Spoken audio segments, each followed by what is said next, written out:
היי חברים, מה שלומכם? אני באוטו החדש. איזה כיף, תראו איזה אוטו חדש ויפה. אוקיי, אני פותח את המנוע. תראו איזה מפתח יש לאבא שלי, תראו מה זה. חבל על הזמן. חברת אלבר. אתם רואים? אלבר. סוכנות מכוניות. בחולון. תראו איזה יופי. 1, 2, 3, שגר. רגע, הופה. תראו עוד פעם, תראו. כמו סכין יפני, תראו. רגע.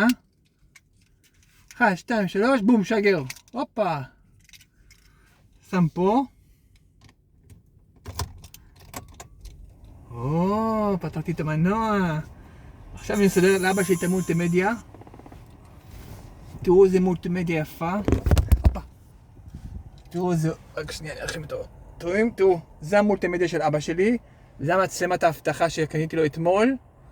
תראו איזה יופי, חבל על הזמן. תראו איזה מערכת מקצועית יש פה. באוטו המדהים הזה. וזהו. ביי.